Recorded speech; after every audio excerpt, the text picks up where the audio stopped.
Chers amis, très content de vous retrouver pour un autre épisode du podcast Jamais assez. C'est parti.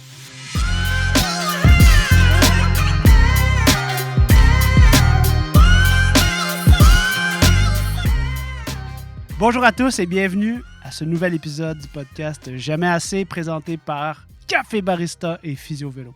Aujourd'hui, j'ai la chance de recevoir mon ami Jérémy Martin, triathlète professionnel. Jérémy, c'est une personne fascinante qui a toujours réussi à mettre le plaisir au centre de son entraînement. Quand je pense à ça, je pense à mes autres invités, Pierre Zwartman, entraîneur de triathlon, et Alex Sereno, que je reçois plus tard dans la saison. C'est des dénominateurs communs de mettre le plaisir au centre de sa démarche sportive afin de persister longtemps et d'avoir de la pérennité dans le sport tout en accédant à la performance. Alors aujourd'hui, notre discussion avec Jérémy Martin est extrêmement enrichissante.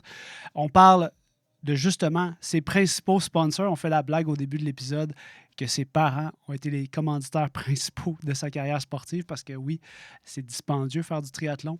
On parle aussi de son entraînement, comment il est passé du courte distance aux longues distances. Il faut savoir que Jérémy Martin a participé à des demi, à des full Ironman au niveau professionnel.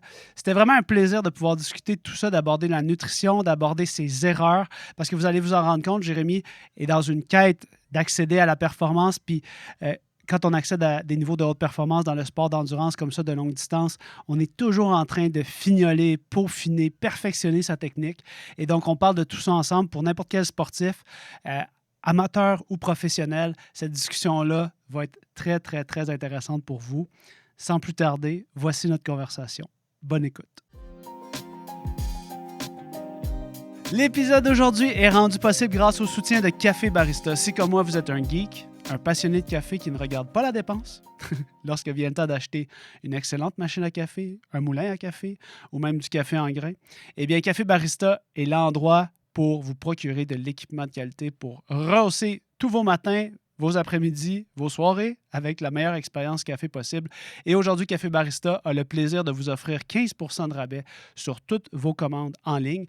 15% de rabais sur tous les produits, les machines, les moulins, excluant les produits Rocket Espresso. C'est donc dire que vous pouvez vous procurer dès maintenant le meilleur équipement possible avec 15% de rabais avec le code promo PhysioVélo, en plus de nous aider dans notre projet de podcast Jamais assez. Cet épisode du podcast Jamais assez vous est présenté par les formations en bike fitting de PhysioVélo. Pour un temps limité, économisez 10% sur l'ensemble de nos formations en e-learning en utilisant le code promo PhysioVélo lorsque vous passez à la caisse. Alors, bonjour à tous, chers auditeurs, et bienvenue au podcast Jamais assez. Aujourd'hui, j'ai la chance de recevoir Jérémy Martin.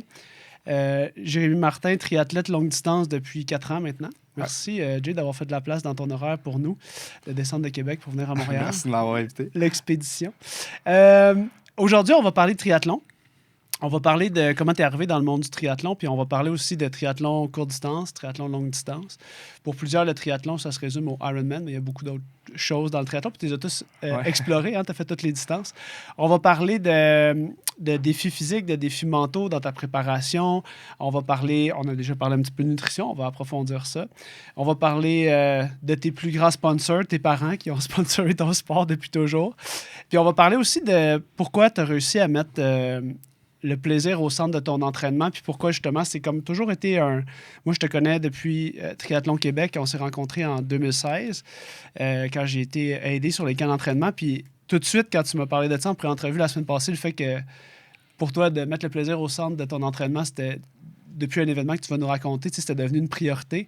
J'ai compris pourquoi quand les gens te rencontraient dans le triathlon, il y avait le goût de passer du temps à l'entraînement avec toi, parce qu'effectivement, j'ai l'impression que c'est quelque chose qui se dégageait de ton quotidien. Tu avais l'air d'avoir du plaisir tout le temps quand tu t'entraînais, ou du moins une majorité du temps. Ça devenait un objectif en soi d'avoir du plaisir. Alors, aujourd'hui, j'aimerais ça qu'on commence par jaser de ton arrivée dans le sport du triathlon. Tu as commencé par faire du triathlon Coupe du Québec, élite, sur des distances sillonnage. Fait que tu peux peut-être nous expliquer c'était quoi la distance, puis en quoi c'est différent maintenant des longues distances que tu fais, qui sont des distances demi-Ironman, 70.3 et full Ironman. Et dans le fond, la première année que j'ai fait du triathlon, il n'y avait rien de compétitif. C'était mon frère qui il en faisait déjà un petit peu. Mettons, il y avait un background de natation, puis il avait décidé de faire un triathlon. Puis à partir de ce moment-là, il m'avait comme incité à en faire un. Je m'en souviens, c'était au camping de Rouville, pas loin de Saint-Hilaire. Oui. Puis c'était en fin d'année, là, je pense que c'était au mois de septembre, quelque chose comme ça. Puis dans le fond, il m'avait incité à en faire un. Il était comme, allez, vite, ça va être le fun. Fait que j'ai fait un triathlon super sprint à cette place-là. Fait que, ça, c'était, pour ceux qui ne savent pas, c'était comme, je pense que c'était 375 mètres de natation, 10 km de vélo, puis 2,5 de course. J'avais aucun background de triathlon en tant que tel. J'avais nagé quand j'étais plus jeune, puis j'avais couru un petit peu en cross-country au secondaire, mais rien de sophistiqué. Puis j'ai fait ce triathlon-là, puis j'ai vraiment eu du fun. J'ai décidé l'année d'après de continuer, en fait. Fait que je me suis inscrit au club Trifort de Chambly. Puis c'est quand même drôle parce que mon père vient justement juste de se réinscrire à ce club-là pour recommencer à s'entraîner. Mais ça a été mon premier club de triathlon que je m'étais inscrit. Puis l'année d'après, c'était juste de faire des triathlons sprint pour le plaisir. Puis je sais qu'à la fin de l'année, j'avais fait un triathlon olympique. Que j'étais prêt ou non. Dans le fond, je sais que ça prenait, je pense que c'est 16 ans que ça prend pour faire ou même 18 ans à des places que ça prenait pour faire un triathlon olympique. Puis j'avais pas 18 ans, là, fait que je pense que j'étais allé même le faire en Ontario. Okay. Parce que là-bas, ça dérangeait pas. Puis à ce moment-là, en tout cas. Fait que je l'avais fait là-bas. Puis j'avais vraiment eu du fun. Puis après ça, pendant la saison de mars, je pense qu'on était au mois de novembre, décembre, mon coach dans le temps, il y avait eu pas une pub qui était sortie, mais une genre d'incitation pour parler du triathlon au Québec. Puis il y avait les Jeux du Canada qui s'en venaient. À ce moment-là, on était à la fin de l'année 2016. Puis les Jeux du Canada étaient l'année... C'était ça en 2015? Je pense qu'on était peut-être à la fin de 2015. C'est ça en 2016, oui. Ouais, on était à la fin de 2015, puis après ça, on est arrivé en 2016. Puis là, on avait comme vu, justement, je l'avais vu avec mon coach, puis il m'avait dit, hey, ça serait hot, genre que tu essaies pour les Jeux du Canada. Sur le coup, je me disais, ouais, c'est impossible, là, je fais du triathlon depuis plus de 5 mois, là, je n'irai pas aux Jeux du Canada, certain. J'ai commencé ça au camping Rouville. Ben, c'est ça. Fait que là, OK, c'est bon, là, on s'entraîne un peu. Puis là, à ce moment-là, j'allais aux événements de Triathlon Québec. Ouais. Tu sais, les Camérel, mettons, ou les journées de développement pour faire des testings. Fait que j'étais allé là. Puis ça, dans le fond, j'avais quand même progressé rapidement. Là. Puis même Francis Sarrazin, dans le temps, il m'avait remarqué un petit peu. Finalement, j'avais été invité au camp. J'avais comme embarqué dans quelque chose qui appelait le projet Winnipeg, que toute l'année qui a précédé, dans le fond, toute l'année 2016, il y avait des camps du projet Winnipeg. C'est pour arriver aux Jeux du Canada. Pour arriver aux Jeux du Canada, oui. Puis c'était tous des athlètes qui étaient, qui étaient tous bons, mettons, qu'on savait qu'ils seraient éligibles parce que les Jeux du Canada, il fallait que tu aies entre 16 et 19 ans. Fait qu'à ce moment-là, je pense que j'avais 18. Là. Fait que j'étais pas mal dans les plus vieux du groupe. J'avais commencé le triathlon tard. Donc, j'étais quand même dans les plus vieux. Puis, tout le projet Winnipeg, c'était régulièrement. Là, une fin de semaine par mois ou par 2 mois maximum. Il y avait des camps que c'est tous les athlètes qui sont justement éligibles pour les Jeux du Canada. On avait des camps de natation, vélo, peu importe.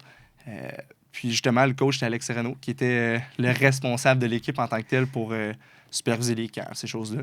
Fait que finalement, toute l'année 2016, j'ai fait ces camps-là. Puis mon seul objectif, au final, c'était rendu de vraiment de me qualifier pour les Jeux du Canada. Puis ça, c'était l'année d'après. Il y avait deux courses qualificatives. Il y avait le triathlon sprint de Joliette. Okay. Puis 2 semaines après, il y avait un super sprint à Victoriaville. Pas Victoriaville, Drummondville. Puis, tu sais, il y avait beaucoup d'athlètes dans le temps qui étaient d'âge junior, comme moi, qui avaient vraiment du potentiel pour y aller. Fait que sur le coup, je me disais, j'irai pas là, puis ça marchera pas. Finalement, j'avais eu la meilleure course que j'avais pu avoir de ma vie à Joliette, puis m'étais qualifié à Joliette à la première course. Fait que finalement, là, j'avais fait les Jeux du Canada, puis j'étais parti là, vraiment sur tout ce qui est le courte distance, en fait. Ouais. Là. Puis ça, quand j'étais jeune, moi, j'ai toujours voulu faire du demi-Ironman. T'sais, même avant que, quand j'avais commencé, j'avais fait mon premier triathlon olympique que je parlais tantôt. Après ça, avec mon frère, mon objectif, c'était à 18 ans, je fais un demi-Ironman. À 19 ans, je m'en fais tout de suite un Ironman. Parce que c'était ça qui était cool, mettons, de faire du longue distance. Ouais. Donc, pour moi, le court distance, je savais même pas que ça existait au final. Là. Puis c'est quand que j'ai fait les projets Winnipeg, puis que j'ai focusé sur le triathlon court distance pour les Jeux du Canada, que là, j'ai comme compris que quand t'es jeune, t'es beaucoup mieux de faire ça parce que c'est important de développer de la vitesse quand t'es jeune. Parce que plus tu vieillis, plus ça devient difficile en tant que tel de le faire. Puis c'est des bases qui sont le fun d'avoir. Puis là, en ce moment, même sur longue distance, je suis content d'avoir fait parce que ça m'aide beaucoup sur longue distance d'avoir fait de la vitesse quand j'étais plus jeune. Donc, Fait que je suis comme rentré dans le moule du court distance avec drafting sur le vélo. Sans nécessairement avoir le... C'était pas ton choix, là, au départ. Là. Tu t'es laissé un petit peu entraîner dans ça. Ben, je me suis laissé entraîner dans ça. C'était pas mon choix, dans le sens non. que ça a toujours été mon choix parce que je voulais quand même aller au Jeux du Canada, puis t'avais pas le choix de passer par là. Puis après ça, tu comprends, ben, OK, c'est ce style-là de triathlon que faut que tu fasses si tu veux aller aux Jeux olympiques. Là, je dis pas que je disais que j'allais aller aux Jeux olympiques, mais tu vois que OK, ça a plus d'importance que je croyais, le court distance élite, que des fois, il y a du monde qui ne connaissent pas nécessairement ce style de sport-là, même pour les jeunes. Là.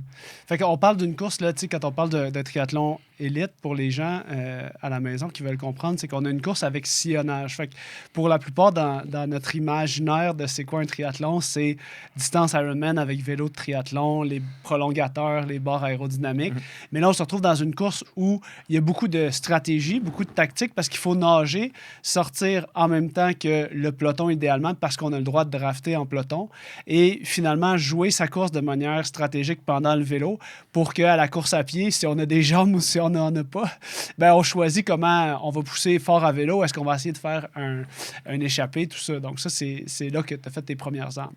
Bien, c'est sûr, c'est ça. Puis le triathlon court distance, c'est plus tactique, si je peux dire ça comme ça, un peu comme t'expliquais, mais dans le fond, le longue distance, court distance, il n'y a pas de distance. Il y a beaucoup de personnes qui trouvent que c'est bien plus là de faire du Ironman, mais c'est pas nécessairement plus difficile de faire du longue distance, c'est juste complètement une intensité qui est différente. Puis quand on est jeune, il faut essayer de s'enlever de la tête qu'il faut tout de suite aller faire du longue distance. Il y a plein d'athlètes qui veulent rien savoir, même des athlètes professionnels en ce moment qui font juste du court distance, que ça les intéresse pas pendant tout d'aller faire du long. Là. Moi, honnêtement, je suis le premier à... J'ai juste fait du court, puis honnêtement, les gens sont comme, mais pourquoi tu fais pas du long? Je suis comme, parce que moi, genre, 1 heure dans la planche, c'est correct. Genre, c'est ça que je veux faire.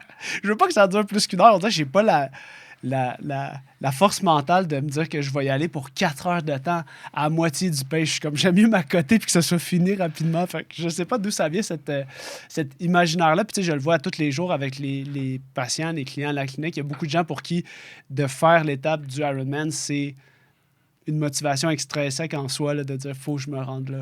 Bien, ça, il faut faire attention avec ça aussi parce que ça devient quasiment un objectif qu'on oublie toutes les étapes qu'il faut faire pour passer par là.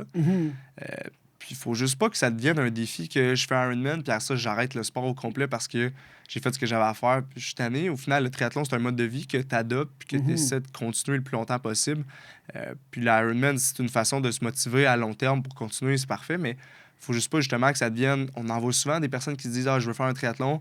Ils n'ont jamais fait de triathlon de leur vie, s'inscrivent à Ironman parce que c'est un défi, puis tu veux faire ça. Puis après ça, ils arrêtent complètement le sport, puis soit qu'ils deviennent complètement sédentaires puis qu'ils font plus de sport pantoute, ou c'est sûr qu'ils vont diminuer beaucoup.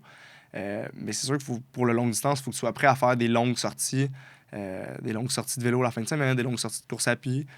Puis, tu sais, t'es pas obligé, mais tu vas limiter beaucoup les risques de blessures si tu cours régulièrement puis tu augmentes graduellement tes distances. Mais même, tu sais, triathlon courte distance,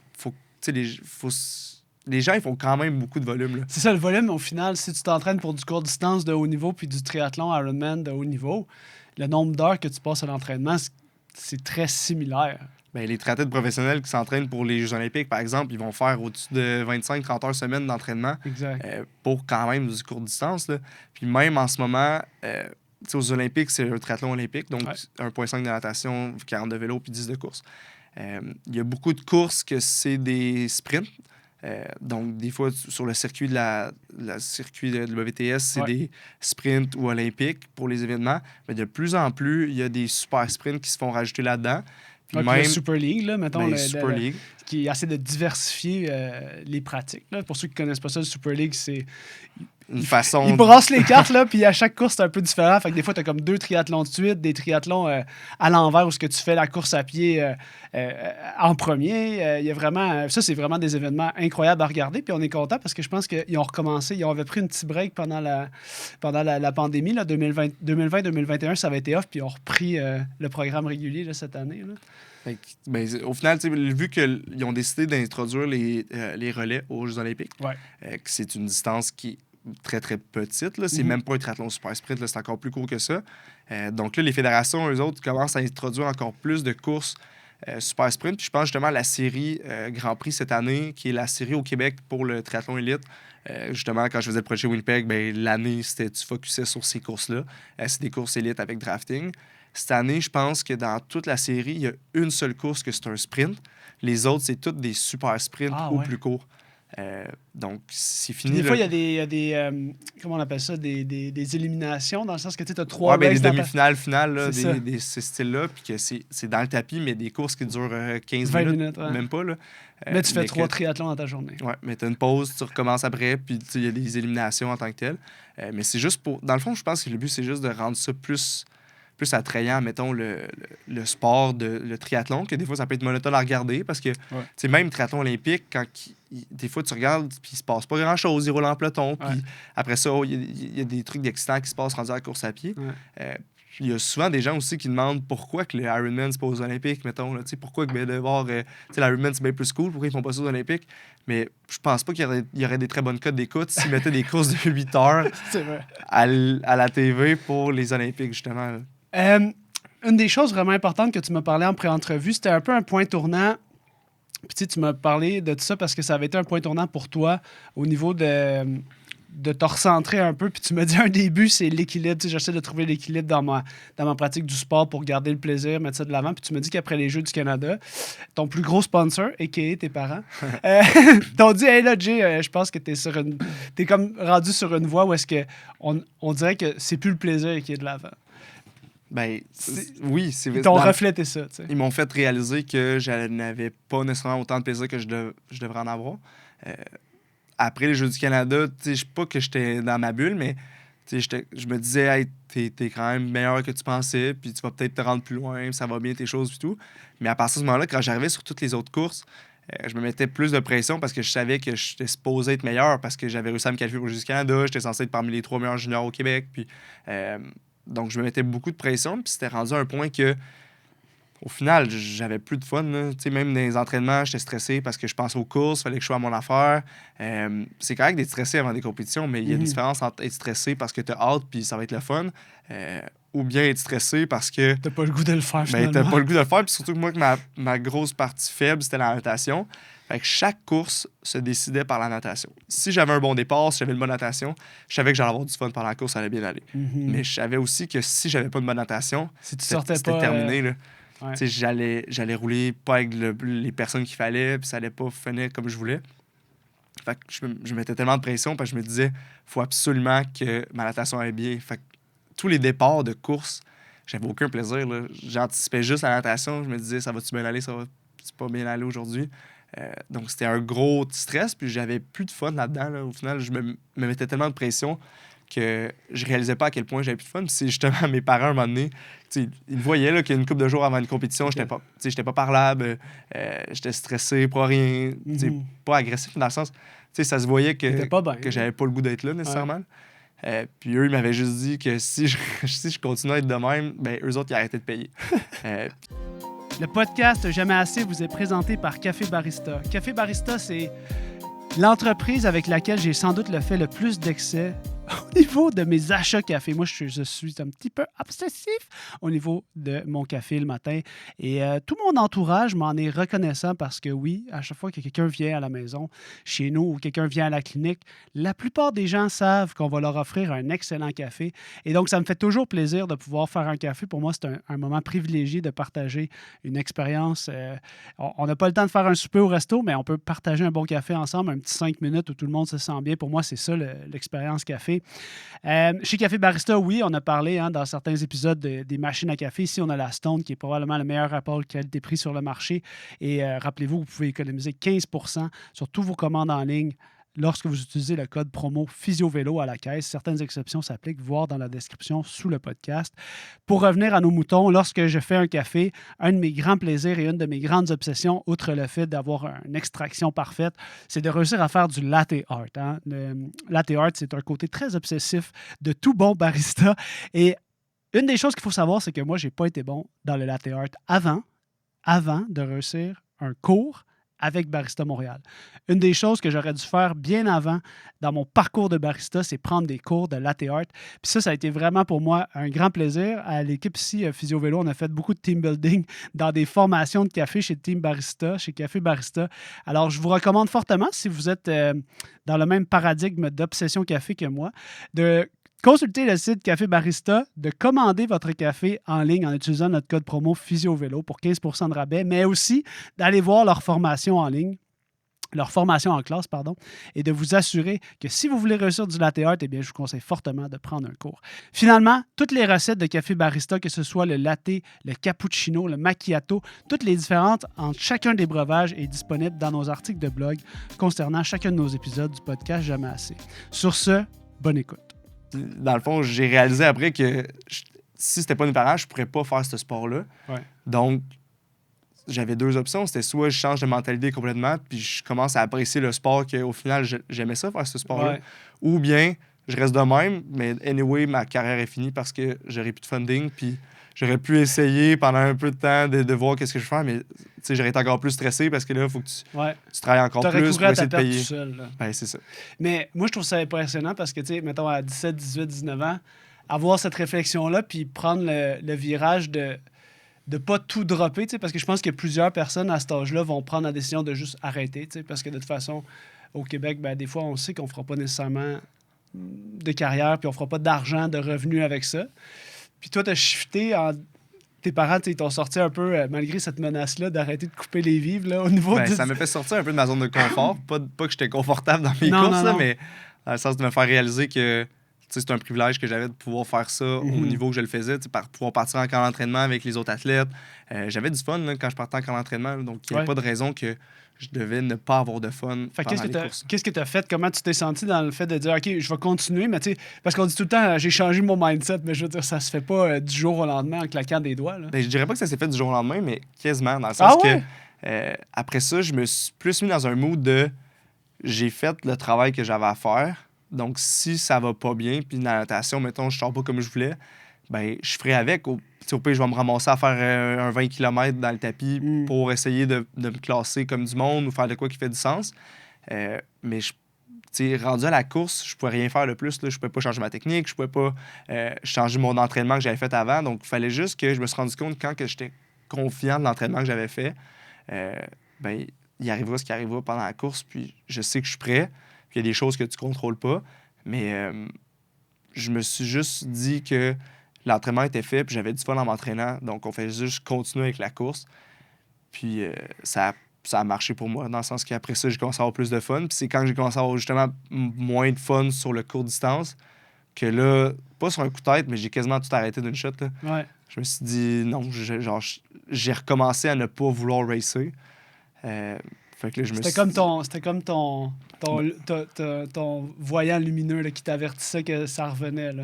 Ben, ça s'est passé dans les... ça, c'était en 2019, l'année justement que j'ai fait mon combat Ironman Mont-Tremblant, championnat du monde Ironman, back-à-back, plein de blessures et tout. Là, mais au mois de mars, c'est là qu'à chaque année, avec l'équipe du Québec, on partait en camp d'entraînement en mars parce qu'on faisait une course à Clermont puis une course à Sarasota, 2 courses élites. Puis les 2 courses, ça avait été pitoyable. Dégueulasse, la natation, c'était vraiment... Ça avait vraiment, vraiment pas bien été. Puis sur le coup, après ça, j'étais revenu, puis là, j'avais d'autres courses qui s'en venaient. Puis il y en a peut-être qui vont dire que j'ai arrêté trop... que j'aurais peut-être dû continuer parce que ça arrive des courses qui vont pas bien, ça je savais. Là. Mais on dirait que je m'étais recommencé à me sentir comme dans le temps que j'avais pas le goût de racer.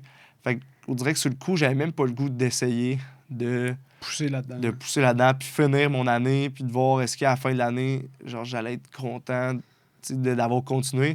J'avais pas l'effort à mettre là-dedans. Fait que sur le coup, je me suis On pourrait appeler ça de la sagesse aussi. Ouais, ça dépend du la point sagesse, je sais pas, parce qu'après ça, 3 semaines plus tard, à peu près, je m'inscrivais au Ironman Mont-Tremblant, puis on était à... J'avais peut-être 2 mois et demi avant l'Ironman. Ouais. Fait que ça a peut-être mais t'avais d'autres choses à apprendre, mais au moins, t'étais sûr que c'est ça que t'avais envie de faire pour vrai. Ben, sur le coup, quand j'ai changé, j'étais comme, là, je m'en vais sur le long, puis ça va être le fun, puis c'est ça que je veux faire. Ouais. Mais au moment que j'ai changé, tu sais, là, j'en parlais au coach, là, avec Francis et tout de l'équipe du Québec. Puis c'est sûr que ça n'a pas nécessairement été bien reçu comme nouvelle parce qu'au final, en plein début / mi-saison, là, je décidais que j'arrêtais complètement. Là. Puis il me suffisait juste d'aller chercher un petit peu plus, un petit quelque chose en natation, puis ça aurait tout changé. Mais la preuve que je pense que j'ai fait un bon choix, c'est que après avoir fait ce choix-là, peut-être pas l'année qui a suivi, mais dans les années qui ont suivi, je nageais moins que je nageais avant, mais je nageais même plus vite, même si je ne focusais pas nécessairement là-dessus parce que elle me stressait plus la nage. Donc, j'allais juste m'entraîner, puis au final, j'allais vite, mais Mm. j'avais juste du fun, puis je m'entraînais avec le monde, puis c'était juste le fun de même. Là. Mais ça, il y a quelque chose dans le triathlon, dans cette équation-là, de dire que le triathlon, c'est un sport où l'équation est assez proportionnelle. On a l'impression que l'équation est assez proportionnelle entre le temps investi puis le outcome. Tu sais, dans le sens que plus que je nage, plus je vais aller vite. Mais il y a comme un certain threshold où on commence à faire des 15-20 heures d'entraînement selon notre capacité à récupérer, ou est-ce qu'on dépasse probablement notre capacité à s'améliorer. Tu sais. Toi, cet apprentissage-là, tu l'as fait à quel moment de te dire... tu sais, tu m'en as beaucoup parlé en pré-entrevue, le fait qu'il y a des entraînements, des fois, tu n'as pas le goût, puis il y a pas avoir le goût de pas s'entraîner, puis il y a juste comme ne se sentir pas bien, puis décider de faire un autre entraînement prévu.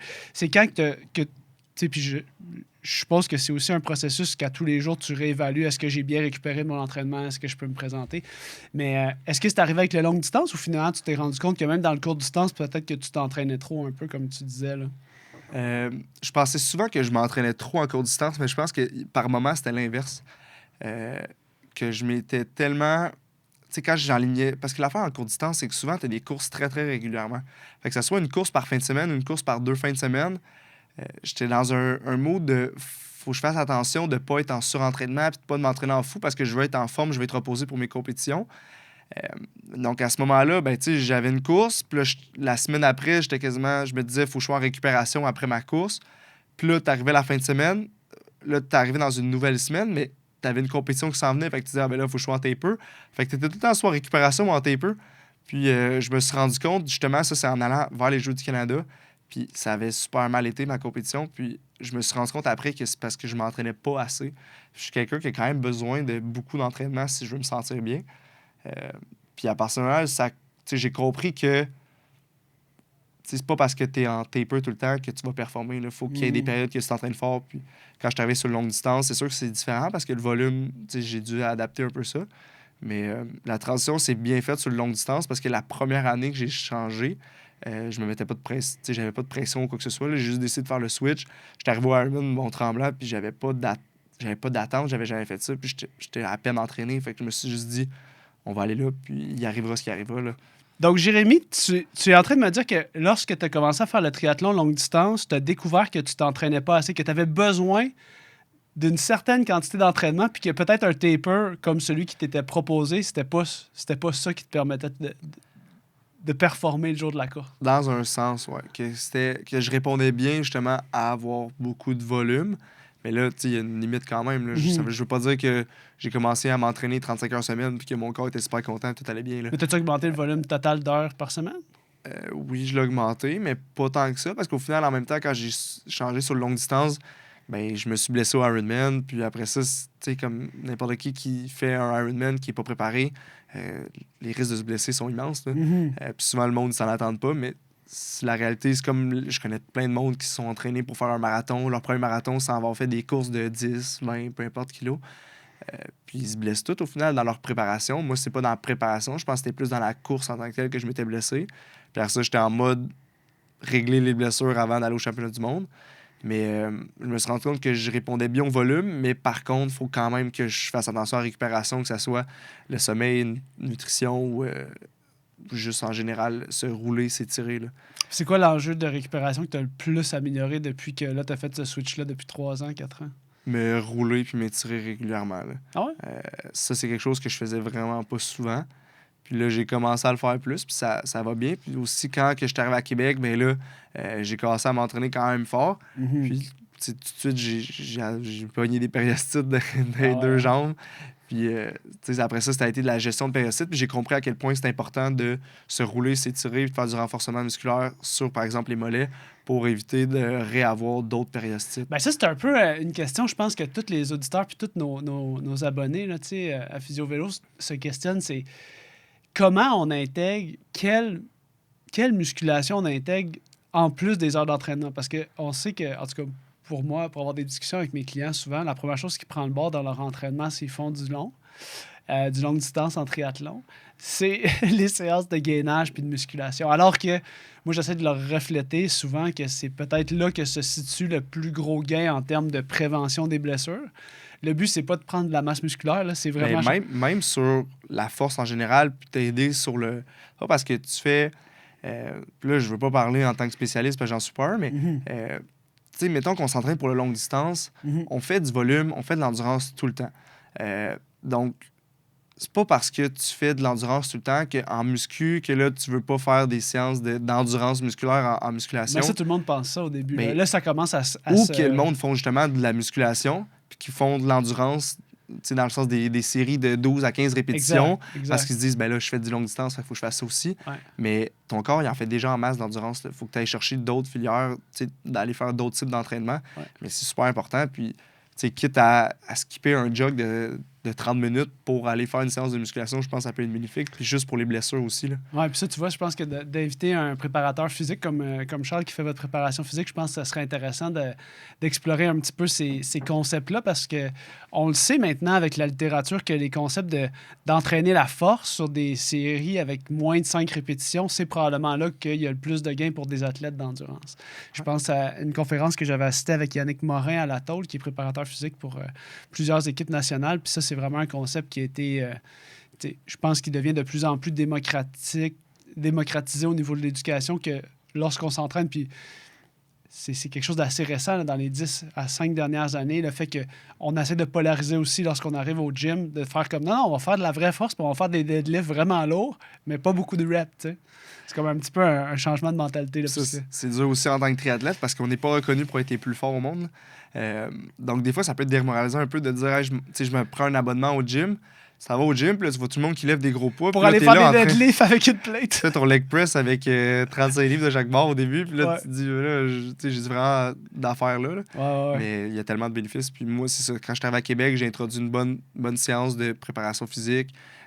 En fait, 2 par semaine, j'ai essayé de faire plus de mobilité, me rouler, m'étirer comme il faut. Puis j'ai été capable de gérer mes périostites. Puis que là, même si des fois, de temps en temps, je commence à les sentir, mais je sais quoi faire quand j'ai sens qu'il faut tout de suite que je mette le focus sur me rouler comme il faut, m'étirer. Slacker un petit peu peut-être ton volume. Slacker un petit peu si je vois que c'est vraiment nécessaire. Mais souvent, juste en me roulant et en m'étirant, même si j'ai senti mes périostites pendant la séance de course précédente, ben, le lendemain, je vais être capable de recommencer à m'entraîner parce que je vais avoir géré justement ces bobos-là. Fait que, puis ça, c'est pour les périostites, mais t'as mal à la bandelette, t'as mal n'importe où. La plupart du temps, c'est juste parce que t'es trop raide puis que ça tire puis ton corps, il décide de te dire comme, tu sais, slack ou bien aide-moi. Là. Aide-moi.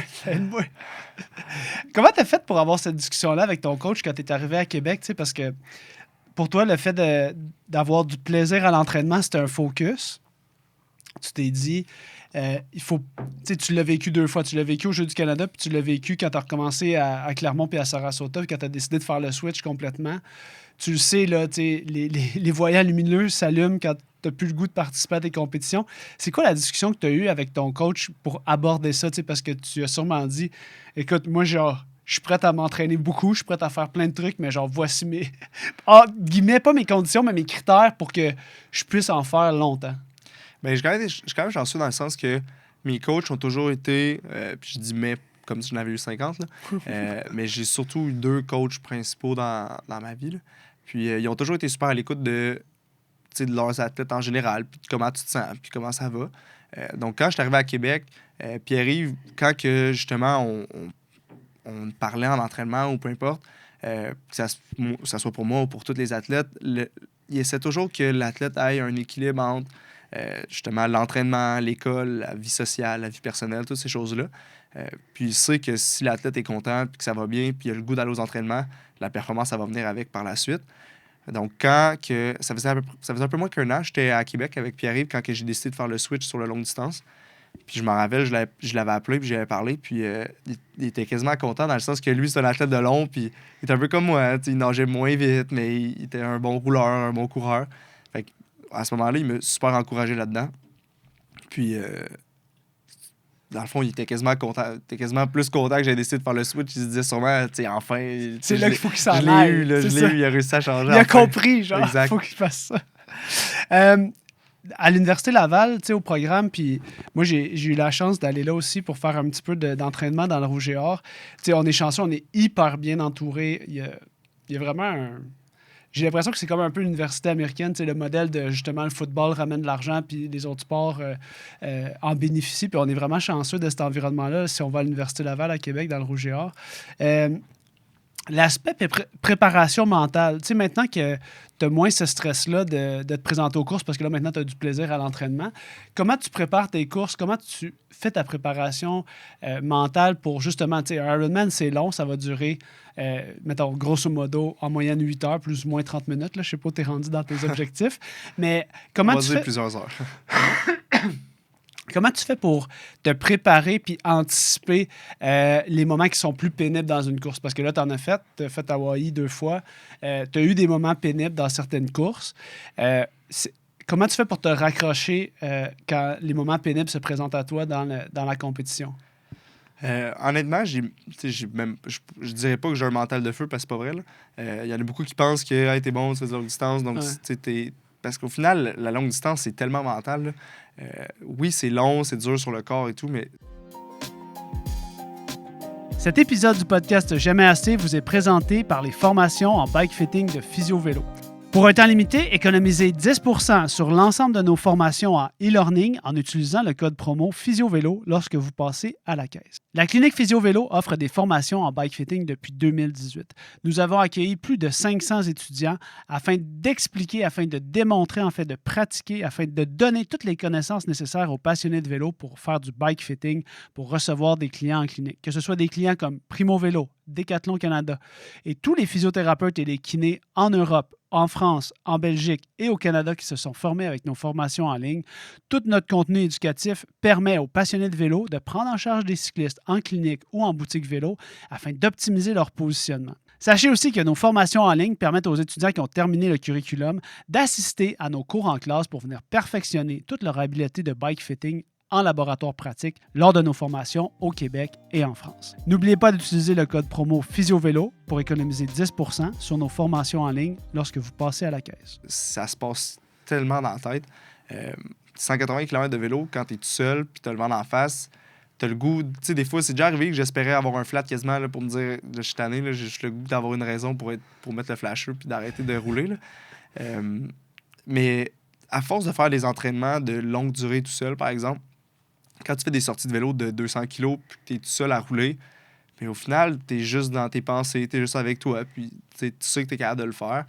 Fait que je pense que ce qui m'aide le plus, c'est d'arriver aux courses près. Si je sais en dedans de moi que j'ai fait la préparation qu'il fallait que je fasse, la course, même si ça devient difficile, je sais que je suis là pour ça. Là, au final, je sais que ça va être long. Fait que le matin, avant un Ironman, je suis à la ligne de départ, puis je le sais que je m'enligne pour plusieurs heures d'effort. C'est pas comme si je me disais ah, ça va être une petite journée facile, ça va être rien. Là. Ouais. Fait que vu que je le sais, je m'attends à ça. Mais même pendant la course, si à un moment donné, ça commence à faire mal puis c'est plus difficile, ben je suis là pour ça. Là. Puis des fois, ouais, c'est ça. Dans tes courses, tu sais, moi, une des choses, des fois, à l'entraînement, j'avais lu ça, Manu, où j'avais entendu ça dans un podcast, peut-être, le fait de se rappeler que c'est nous qui avons choisi de se mettre dans cette situation-là, moi, ça m'aide vraiment, même au quotidien, des fois, de me dire, non, écoute, arrête de gosser, genre, t'as choisi d'aller courir, là, puis genre, c'est toi qui t'es mis dans le pétrin, fait que assume tes choix, genre. Ben, c'est ça, au final, c'est toi qui t'es inscrit à la course, c'est toi qui décides d'aller la faire. Ouais. Puis tu penses aussi, tu essaies de te dire, hey, ça va être le fun quand je vais avoir la ligne d'arrivée, j'ai pas le choix. Puis moi aussi, tu sais, même quand c'est dur, des fois, ça, tu sais, mettons à Tremblant, je pense au Full Ironman à Tremblant cette année. Ouais. Ça vraiment, tu sais, c'était une course, j'utilisais préparation là, pour me préparer pour Hawaï. J'avais pas d'attente, mais je savais que j'étais vraiment en forme. Là. C'était un des Ironman que, ben, c'était pas vraiment l'Ironman que je faisais que j'étais le plus en forme avant d'arriver là. Puis c'était supposé bien aller. Puis finalement, en vélo, après 80 km de vélo, plus rien. Là. Genre, tu sais, je poussais même pas 150 watts en vélo. J'avais comme 15 minutes d'avance sur le deuxième age group overall. Puis à partir de ce moment-là, je me suis fait dépasser là, comme si j'étais arrêté. Puis c'était pas une option d'arrêter. Je sais qu'il y en a beaucoup qui se disent, quand t'arrives là pour compétitionner, puis ça marche pas, t'arrêtes parce que je sais que je suis capable de le finir, donc j'ai pas besoin de me prouver que je l'aurais fini. Moi, c'est plus dans la mentalité que j'ai commencé quelque chose, même si ça va pas, au final, tu fais juste travailler ton mental. Puis justement, j'ai vu dans cette course-là, là, après ça, j'ai fini le vélo de peine et de misère. J'étais arrivé en course à pied le premier 21. Je suis parti le marathon dans l'idée que ça allait être vraiment pas le fun parce que j'étais brûlé, j'étais pas capable de pousser au final. Là. Puis sur le deuxième tour, je me suis comme dit, voyons, ça n'a pas de bon sens, là, tu vas pas faire ton marathon à 4 heures, là, déniaise, ah ouais, vas-y. Puis j'ai comme été capable de repartir, puis après ça, j'ai redécollé pour le deuxième demi-marathon. Puis j'ai été capable de bien finir la course.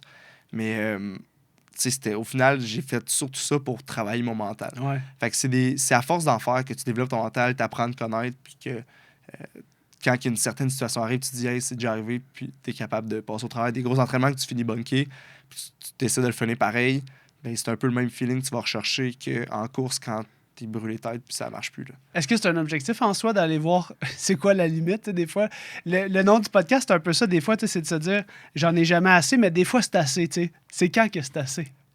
Ben, c'est toujours dur à se dire parce que tu veux toujours essayer de faire plus, puis... Ouais. Mettons, à Tremblant, cette année, au Ironman, c'était une course que je me disais, je vais essayer d'aller voir c'est quoi ma limite en vélo. Okay. Parce que mon but, c'était de pousser vraiment fort sur le vélo pour essayer de faire le meilleur wattage que j'allais être capable de faire sur le 180 km. Puis après ça, ben, on gérera ce qui reste à la fin. Okay. Puis j'ai pas réussi à le faire parce que ça n'a juste pas marché. Mais on dirait qu'en ce moment, justement, j'ai jamais réussi à faire un Ironman que ça a vraiment bien été. Ça arrive-tu, ça, des fois? T'as-tu déjà parlé à du monde qui ont fait l'Ironman qu'ils voulaient? Ben, ça arrive pas souvent, là, j'ai l'impression. Je pense que plus que tu as de l'expérience, plus que tu sais quoi faire. Plus que tu fais d'Ironman, plus tu as de chance qu'il y en ait un que tu connais du monde. Exactement. Fait que là, en ce moment, j'en ai jamais réussi un. Fait qu'on dirait que je suis comme ma mère un peu avec ça. T'es sur ta faim, tu restes sur ta faim. Ben, je veux en faire d'autres parce que je veux voir c'est quoi. Je veux me préparer pour être capable d'en faire un, que ça aille bien du début à la fin. Ouais. Que tu réussisses à courir ton marathon puis d'avoir du fun en courant parce qu'en entraînement, tu as du fun en courant. Fait que pourquoi que tu serais obligé d'être bunké à la fin de. Puis c'est pas parce que tu manques d'entraînement ou peu importe. J'ai essayé de bien gérer des affaires, surtout au niveau de nutrition, entre autres. Fait qu'on dirait qu'en ce moment, cette année, mettons, il y a du monde qui me disent, ben là, pourquoi tu fais pas juste focus sur le demi-Ironman? Puis on dirait qu'il y a de quoi qui. Non, il faut que j'aille sur Ironman, puis il faut que j'essaie de réussir la course que je veux faire. Là. Parce qu'à l'entraînement, tu es capable, fait que tu veux aller transposer ça dans je veux voir exactement c'est quoi que je suis capable de faire sur Ironman, puis justement, on parle de jamais assez, je n'aurai pas assez tant que j'aurai pas réussi à faire la course que je veux. Fait que là, tu sais, qu'est-ce qui va se passer dans les prochaines années, ou je sais pas, on dirait qu'il faut que j'essaie de voir. Là, cette année, j'en ai deux Ironman de prévu. Puis là, je vais tomber pro, dans le fond, fait que j'essaie juste je veux juste mettre les chances de mon côté pour essayer au moins d'en faire une que je vais être content du début à la fin. Ouais. La stratégie de nutrition, c'est comme un enjeu crucial qu'on a parlé au début du podcast. Quel genre d'accompagnement tu as dans cette gestion-là, qui est un méchant défi. Je pense que moi, les clients m'en parlent à tous les jours. Là, ceux qui font du longue distance, ils veulent absolument que je reçoive des nutritionnistes au podcast parce qu'ils sont comme pourquoi j'ai la diarrhée, pourquoi je suis pas capable d'ingérer, pourquoi j'ai de la misère à me trouver une stratégie nutritionnelle. Toi, c'est comment tu abordes ça, là, ce problème-là? Je sais que tu es un gars cartésien, fait que tu dois avoir un genre de petits plans dans ta tête de genre. Même pas en plus. Tu sais, souvent, je me dis, je vais faire à peu près ça. Puis l'affaire, c'est en ce moment, j'étais rendu à un moment que je fais juste essayer des affaires parce qu'il n'y a rien qui marchait. Là. Puis j'ai remarqué que tu as bien beau être le plus en forme sur la ligne de départ. Si tu gères mal tes affaires, tu gères mal ta nutrition, tu finiras pas premier. Là, tu l'auras pas ta course. Puis dans les dernières courses que j'ai faites, à date, j'ai 5 Ironman de fait. Puis il n'y en a pas un que j'ai réussi à gérer bien ma nutrition.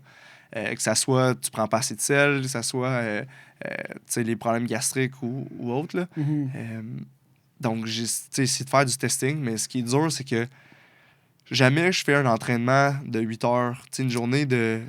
Tester ta stratégie nutritionnelle sur aussi long, c'est comme très difficile. Là. Parce que moi, c'est souvent, mettons, après peut-être 15-20 kilos de course à pied, que ça commence dans un Ironman. Ah oui. Puis là, à partir de ce moment-là, c'est terminé. Là, je me ramasse aux toilettes puis tout. Puis c'est vraiment dur à gérer. Mais jamais je suis capable de reproduire ça en entraînement. Fait que j'essaie de faire du testing. Mais même si j'essaie ma nutrition sur le vélo, je n'irai pas faire un Ironman dans l'entraînement à chaque fin de semaine juste pour voir comment ça marche la nouvelle nutrition. Fait que j'essaie de la tester un peu en course. Ouais. Mais là, si ça marche pas, par contre, tu vis avec les conséquences pendant le reste de la course. Mhm. Un des enjeux, tu sais, là, tu vas devenir pro cette année. D'ailleurs, ça veut dire quoi, tu sais, devenir pro? Pour plusieurs, mettons, être un triathlète professionnel, ça veut dire que tu fais plein de revenus, puis là, tu vis de ta passion. Là, tu sais. Exact. Entre guillemets, avec des licornes, là, puis des fleurs. Mais ça veut dire quoi, devenir pro? Tu sais, Honnêtement, pour moi, il n'y a pas de différence. Pour moi, la seule différence, c'est qu'au départ, au lieu de partir, mettons, avec les autres athlètes groupe d'âge, des Rolling Stars, justement, mettons, sur Ironman, qui était 5 athlètes qui partent aux 10 secondes, les pros, ils partent tous en même temps, puis il y en a moins, puis la dynamique est un peu différente. Fait que la seule raison que je veux courser pro, c'est pas parce que je vais être meilleur nécessairement. Là, cette année, j'étais groupe d'âge, puis je savais que j'étais meilleur que certains pros qui étaient là. Je voulais pas non plus aller pro trop rapidement. Mais au final, pro, n'importe qui peut être pro. Là. Je dis n'importe qui. Il faut que tu fasses certains standards de temps. Mais une fois que tu les as faits, tu n'es pas obligé de lâcher ta job pour être pro, mettons. Tu as le droit de travailler 7 jours semaine, puis d'être pro quand même. C'est juste que tu compétitionnes dans la catégorie pro. Puis ça fait en sorte que tu pars avec les autres athlètes. T'sais, moi, mettons, au championnat du monde demi-Ironman, c'est un championnat du monde, là, puis il y avait tellement trop d'athlètes, puis ils sont pas capables de gérer tout ça, qu'ils font partir les athlètes par groupe de, je pense que c'était 7 ou 8 aux 10 secondes. Mais là, tu es au championnat du monde, puis si tu te retrouves que sur le bike, tu es pas loin de quelqu'un, tu penses que, OK, je suis proche de lui, finalement, le gars, il est parti 2 minutes après toi, puis tu le savais pas. C'est cet aspect-là que j'étais un peu tanné de Ironman, puis je veux pas me mettre à bâcher Ironman. Non, mais tu veux voir ta compétition à côté de toi, puis tu veux la gérer comme ça. Mais c'est ça, puis tu sais, juste pas courser, puis qu'il y ait 50 000 personnes autour de toi. Parce que honnêtement, probablement que tu as des auditeurs qui étaient là au championnat du monde de Ironman à Saint-Georges, mais c'était hallucinant. Là, la journée du samedi, la course des hommes, on devait être 4500 sur le parcours, puis c'était un parcours qui faisait 2 boucles de course à pied. Fait que, des fois, tu pouvais à peine courir. Il fallait que tu dépasses du monde. Tu faisais courir sur un terrain de golf en plus. Fait que là, il y avait un petit chemin de béton, mais là, tu voulais dépasser, tu te ramassais dans le gazon. C'était l'enfer. Fait que juste ça m'a fait réaliser que non, là, je veux racer pro. Puis quitte à. Ça me dérange pas de finir plus en arrière parce que le calibre est meilleur. Mais au moins, il n'y aura pas de niaisage de même. Fait que là, as-tu commencé déjà à étudier ta compétition? Tu sais qui va être là aux courses? Non, parce que les start lists sont pas sortis en tant que tel à chaque course. Puis, même si je vois que je participe à une course puis qu'il y a Lionel Sanders qui est sur la ligne de départ, je me dis pas, hey, lui, il m'a donné des coups de coude dans l'eau pour le battre là, parce que je peux bien y pogner 50 minutes dans l'eau puis il va probablement peut-être me rattraper pareil en vélo. Ouais, clairement. Cette année, moi, je te souhaite vraiment de pouvoir aller chercher ton Ironman que tu veux vivre, que tu veux atteindre le niveau que tu veux atteindre dans ton Ironman. Mais je pense que aussi cette année, pour toi, c'est comme une année de j'essaye ça, mais aussi je pense à mon après-carrière. C'est souvent une question que j'aime demander aux athlètes, tu sais, comment on envisage l'après-carrière, comment on la prépare de manière adéquate, parce que dans le sport, puis tu sais, même dans ceux qui se rendent dans des niveaux encore plus élevés de plusieurs cycles olympiques, des choses comme ça, comment on fait pour bien préparer cette transition-là? Je sais que toi, ta conjointe a fait du sport, puis là, elle a présentement terminé ses études. Toi, tu es en train de terminer tes études en droit. Comment on fait pour bien préparer le terrain pour que, tu me l'as dit, tu m'as dit, un de mes objectifs dans le triathlon, c'est, je veux en faire un mode de vie. Toute ma vie, tu m'as parlé des sports d'hiver, tout ça. Comment tu fais pour, en ce moment, préparer, entre guillemets, ce qu'on pourrait appeler ton après-carrière? C'est dur ce qui est surtout dur, c'est de savoir justement quand est-ce que tu en as eu assez de triathlon. Quand est-ce que le mode de vie de j'essaie de pas trop travailler l'été parce que j'ai beaucoup de cours, j'essaie de m'entraîner. L'hiver, là, en ce moment, je suis étudiant, donc c'est sûr que c'est plus facile avec les horaires. Mettons, j'ai un cours l'après-midi, mais je peux m'entraîner le matin, j'étudie le soir, ou je suis capable de gérer ça comme ça. Mais c'est dur de savoir justement quand est-ce que tu en as eu assez de ce mode de vie-là. Puis quand je parle de mode de vie en ce moment, c'est juste tu as des entraînements, tu sais qu'il faut que tu les fasses parce que tu as des courses qui s'en viennent. Si tu les fais pas, tu vas arriver là, tu seras pas préparé, puis tu n'auras juste pas de fun non plus aux courses parce que justement, tu seras pas préparé. Donc, c'est ce mode de vie-là que tu te demandes quand est-ce que tu en as eu assez de devoir te lever à 6 heures à tous les jours pour aller t'entraîner. Puis après ça, tu essaies de gérer, tu es tout le temps à course parce qu'il faut que tu aies à tes cours, il faut que tu étudies, il faut que tu ailles t'entraîner. Puis là, c'est sûr que le fait que ma conjointe ait terminé ses études, elle peut s'entraîner, elle peut faire dans le fond, elle fait les sports qu'elle veut. Puis je dis pas que nécessairement quand je vais finir l'école, le triathlon serait terminé. Mais c'est juste qu'on dirait qu'en ce moment, j'ai besoin de faire plus souvent autre chose. Puis c'est pour ça que j'essaie d'intégrer le plus possible de sports d'hiver, que ce soit du ski de fond ou de ce temps-ci, je suis beaucoup parti sur le skimo. Donc le ski de montagne, là, tu montes en pot puis tu descends en ski normal. Puis je me suis même inscrit à des courses à la fin mars en skimo. On s'en va à Jasper, en Alberta, faire une course de skimo parce que on dirait que j'avais besoin de ça, besoin de faire autre chose. Puis je le sais, tu sais, avec Pierre-Yves, mon coach, il connaît bien les sports d'hiver, il sait que c'est complémentaire. Puis maintenant, mettons en ce moment, j'ai plus le goût de faire des sorties de 4-5 heures sur Zwift la fin de semaine. J'en ai déjà fait beaucoup quand que je m'entraînais pour d'autres courses. Donc là, il sait, puis il me donne par exemple un 4-5 heures de skimo à faire la fin de semaine au lieu d'aller faire un 4 heures sur Zwift pour me préparer pour mon Ironman. Donc même si j'ai un Ironman à la fin avril, jamais je vais avoir fait des sorties de plus qu'une heure sur Zwift parce que tout ce que je vais avoir fait, c'est des entraînements à intervalles. Mais la fin de semaine, je m'en vais en ski. Fait que là, c'est de voir est-ce que, tu sais, là, je fais mon année. Ça dépend beaucoup des performances, mais est-ce que rendu l'année prochaine, dépendamment de ce que j'essaie de faire, si je rentre au barreau à l'école pour vraiment devenir avocat par la suite. Puis je sais qu'à partir du moment que je rentre au barreau, ben là, je rentre dans l'espèce de moule que faut que tu travailles quand même plus. Là. Je peux pas travailler 2 jours semaine puis m'entraîner. Là. Non, parce que ton employeur, le centre de sa vie, c'est pas ton triathlon. T'es rendu sa main-d'œuvre. Là. Fait que c'est de voir est-ce que tu veux tout de suite embarquer sur le marché du travail. Puis c'est sûr que là, ben, tu sais, justement, le fait que ma conjointe ait terminé, ben, t'as le goût aussi d'avoir des projets, j'aimerais ça avoir un peu d'argent dans le sens que ça fait des années qu'en tant qu'athlète, tu vis un peu. Mes parents ils m'aident beaucoup encore quand même. Là. Donc, tu essaies de pas de vivre là-dessus, mais tu essaies de t'entraîner le plus possible quand tu sais que tu pas l'argent. Là. Si, mettons, je veux partir une semaine dans le sud, ben j'irai pas une semaine dans le sud parce que tant qu'à partir d'une semaine dans le sud, je vais aller en camp d'entraînement une semaine quelque part ou faire de quoi comme ça. Donc, tu sais, aussi, c'est de rendre à un point que si je vais aller faire un voyage de ski de 2 semaines, ben je vais le faire parce que je vais avoir une job stable, donc je vais pouvoir me le permettre. Puis, fait que c'est ça que je sais pas encore où est-ce que ça va mener. Cette année, c'est ma première année pro. On verra comment que les courses se passent, mais en ce moment, j'ai besoin de faire autre chose aussi, mais je reste que j'ai le goût de racer en triathlon pareil. Là. Écoute, Jérémy, j'espère que cette année, tu vas pouvoir accomplir le triathlon de tes rêves, le triathlon que tu as besoin.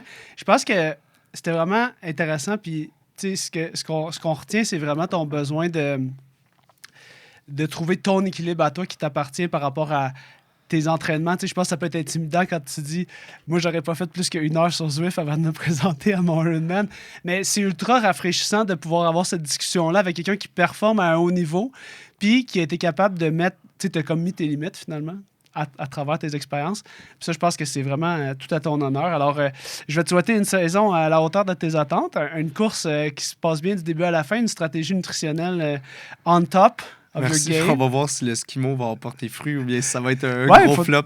Mais non, mais l'important, c'est que tu aies du plaisir. Puis je pense que je te souhaite de pouvoir continuer à t'entraîner toute ta vie comme... d'en faire une habitude, là, finalement, comme tu le souhaites. Merci d'avoir accepté mon invitation. Puis j'espère que les gens vont être inspirés par ton parcours pour peut-être faire ça un petit peu en dehors du cadre. On pourrait dire ça comme ça. Pas être obligé juste de se taper des rides sur Zwift et d'avoir du fun au final, là, parce que c'est de même que tu performes. Puis, en tout cas pour moi. Merci, Jay. Merci à toi. Ciao. Chers amis, merci de votre attention. N'oubliez pas de vous abonner ou de télécharger l'épisode. N'oubliez pas d'utiliser le code promo PhysioVélo sur toutes vos commandes futures avec les liens dans la description sous le podcast. On se voit dans le prochain épisode. À bientôt. Ciao.